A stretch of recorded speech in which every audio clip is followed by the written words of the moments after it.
ভদ্রলোক চটি কিনতে গেছে, হাওয়াই চটি। তো দোকানদার জিজ্ঞেস করছেন পড়বেন না চাটবেন। তো এখন এইরকম অবস্থা হয়েছে রাজ্যের মুখ্যমন্ত্রী।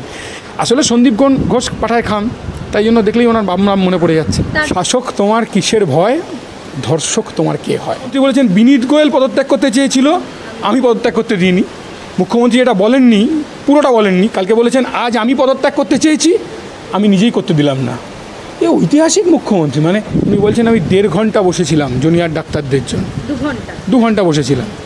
তিলোত্তমা অভয়ার মা বাবাও কিন্তু 3.5 ঘন্টা ডেড বডি দেখতে না পেয়ে বসেছিল। কোনটা বেশি গুরুত্বপূর্ণ?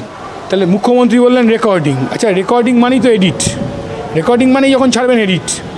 আচ্ছা, মুখ্যমন্ত্রী তো ওখান থেকে বসে প্রেস কনফারেন্স করবেন। আসলে মুখ্যমন্ত্রী নিজে যখন একা বলবেন তখন লাইভ স্ট্রিমিং হবে, আর যদি কেউ প্রশ্ন করে সেইটা লাইভ স্ট্রিমিং করা যাবে না। মানে দেখবেন অনেকে আবার তৃণমূল আবার ট্রোল করতে আরম্ভ করেছে যে সিপিএমের বিধায়কদের সাথে নাকি মিটিং হচ্ছে। আবার দেখলাম তার আগে সাধারণ মানুষ বলছে যে বিয়ে বাড়ির ননভেজ কাউন্টার। আমরা এসব বলছি না, আমি বলছি আমার খানিকটা দেখে মনে হয়েছে ইস্ট জর্জিয়া ইউনিভার্সিটির প্রাক্তনীদের মিটিং হচ্ছিল, মুখ্যমন্ত্রী একাই উপস্থিত হয়েছিলেন। আমি জানি না মিটিং কেন ডেকেছিল, উইমেন জাস্টিসের জন্য কিনা।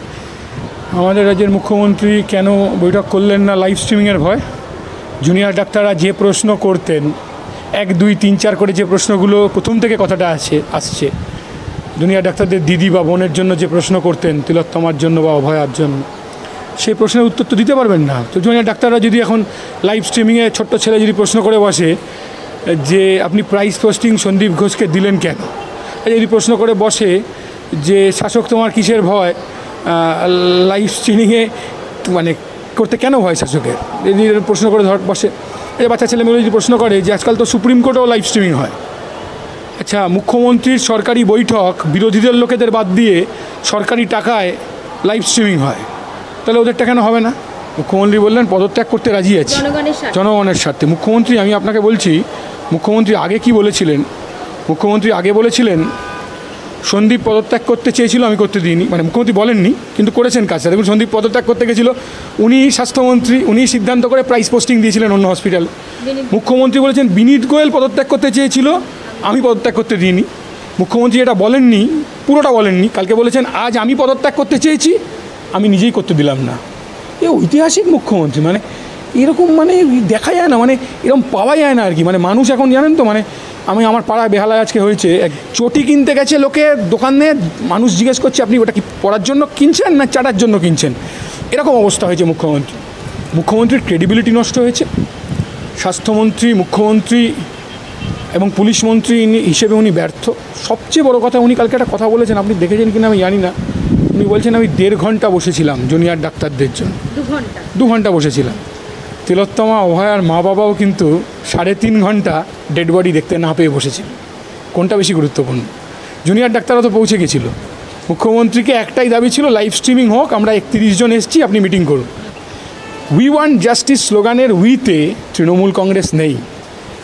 যদি সন্দীপ ঘোষ এখন মিছিল করে, ওই যে গালে সবুজ আবির মেখে তৃণমূল জেতার পর যেরকম মিছিল করেছিল, সন্দীপ ঘোষ আর সঞ্জয় যদি বলে এখন উই ওয়ান্ট জাস্টিস, তাহলে তৃণমূলের 16 কলা পূর্ণ হয়ে যাবে। মানুষ বুঝে গেছে, বাংলার মানুষ, যে উই ওয়ান্ট জাস্টিস স্লোগানে উইতে তৃণমূল কংগ্রেস নেই। এই 2 ঘন্টা যে টানা উনি বসেছিলেন, তো রাজ্যের নেতৃত্বে কি কোনো ক্ষতি হবে না, কি বলবেন? না, উনি তো ওটা ডেলিভারিটা করেছেন কারণ উনি সুপ্রিম কোর্টে দেখাবেন বলে, ডাক্তারদের বিরুদ্ধে সুপ্রিম কোর্টে বলবেন যে আমি বসেছিলাম। এটা করবেন কপিল সিবালকে দিয়ে যা করছেন, এটা আমরা দেখছি। মানে আমার পাড়ায় 96 বছরের কোনো ভদ্রমহিলা মারা গেলে বা বয়স্ক লোক মারা গেলে উনি বলতে পারেন জুনিয়র ডাক্তারদের জন্য মারা যায়নি, কিন্তু কথাটা সেটা না। কথাটা হচ্ছে দেখুন, জুনিয়র ডাক্তাররা ছাড়াও সিনিয়র ডাক্তাররা, এমন তো না শুধু জুনিয়র ডাক্তাররা হাসপাতাল চালান, সিনিয়র ডাক্তাররা একটা বিরাট ভূমিকা নিচ্ছেন এখন এই সময় দাঁড়িয়ে। আমরাও কেউ চাই না যে গরিব মানুষগুলো সরকারি পরিষেবায় আসেন। দেখুন, আমরা বামপন্থীরা দেখবেন রক্তদান শিবির করি, আমরা প্রাইভেট ব্লাড ব্যাঙ্কে রক্ত দিই না। আমি শেষ 10 দিনের কলকাতা শহরে তৃণমূলের রক্তদান শিবির 10টা বলবো, 10টাই প্রাইভেট ব্লাড ব্যাঙ্কে, কারণ প্রাইভেট ব্লাড ব্যাঙ্কে রক্ত দিলে রক্ত বিক্রি করা যায়। আর আমরা সরকারে আমরা নেই, কিন্তু সরকারি ব্লাড ব্যাঙ্কে আমরা হচ্ছে রক্ত দিই। তার কারণ কি? সরকারি পরিষেবায় আসলে প্রান্তিক গরিব মানুষ সরকারি পরিষেবা পান। এই আমরা কি চাই না এটা, যে আমরা তো চাই যে গরিব মানুষ যাতে সরকারি পরিষেবা পায়, যাতে হাসপাতালে না, কী বলে, বেসরকারি হাসপাতালে না চলে যায়। কিন্তু মুখ্যমন্ত্রী হাসাপ করলেন কেন?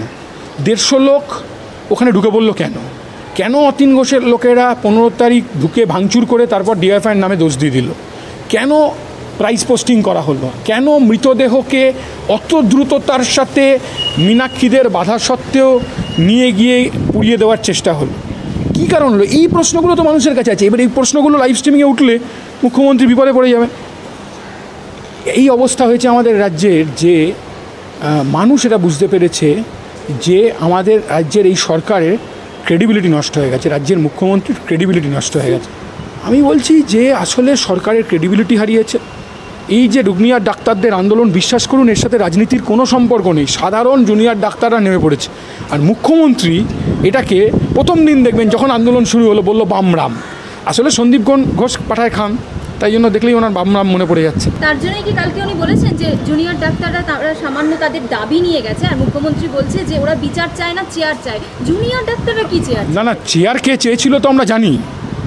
একটা চেয়ারের জন্য বাংলার কর্মসংস্থানকে আটকেছিলেন, সিঙ্গুরের টাটা ন্যানোর কারখানাকে আটকেছিলেন। একটা চেয়ারের জন্য, নিজের চেয়ারের জন্য কর্মসংস্থান আটকেছিলেন, নিজের চেয়ারের জন্য বিধানসভা ভাঙচুর করেছিলেন।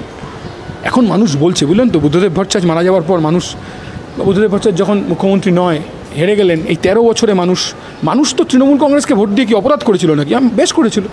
মানুষ দেখেছে 34 বছর একটা সরকার আছে, একটু ভালো থাকবো, একটু চাকরি হবে, প্রতি বছর এসএসসি পরীক্ষা হবে। বামফ্রন্ট সরকার যেরকম প্রতি বছর এসএসসি পরীক্ষা দিত, মানুষের ধারণা হয়েছিল বছরে 2বার হবে। 13 বছরে একবার ভালো করে হয়নি, তাতেও যা হয়েছে টাকা দিয়ে চাকরি চুরি হয়েছে। মানুষ পরিষ্কার তো বলছে মানুষ যে সুপ্রিম কোর্টে লাইভ স্ট্রিমিং যদি হতে পারে, বিরোধী শূন্য প্রশাসনিক সভায় সরকারি টাকায় যদি লাইভ স্ট্রিমিং হতে পারে, মুখ্যমন্ত্রীর প্রেস কনফারেন্স যদি লাইভ স্ট্রিমিং হতে পারে, তাহলে এটা কেন লাইভ স্ট্রিমিং হবে না? অসুবিধা কী আছে? আসলে ওই 1, 2, 3, 4, 5 যা বললাম এটা ধরা পড়ে যাবে, ওই জন্য উনি করতে চাইছেন। আর দুটো প্রশ্ন, যেটা হচ্ছে মমতা বন্দ্যোপাধ্যায় বলেছে যে সিঙ্গুর আন্দোলনে আমি যখন 26 দিন অনশন করেছিলাম, সিপিএম এর তরফ থেকে আমার সঙ্গে কেউ দেখা করতে আসে না, দেখা করতে যাবে না তো। কেক প্যাস্ট্রি করে খেয়ে অনশন হয়, কেক প্যাস্ট্রি খেয়ে কোনোদিন অনশন হয়, কেক প্যাস্ট্রি প্যাটিস খেয়ে ছাড়ুন। গতকাল কল্যাণ বন্দ্যোপাধ্যায়, এই বললাম সিঙ্গুরে অনশন করেছিলেন ওনার নিজের একটা চাকরির জন্য, বাংলার বেকারের চাকরি ধ্বংস করে। গতকাল কল্যাণ বন্দ্যোপাধ্যায় বলেছেন যে জুনিয়র ডাক্তাররা অসাংবিধানিক কাজ করছে। তাই? কে বলেছে? কল্যাণ বন্দ্যোপাধ্যায়। আমি বুঝতে পারছি কে বলছে।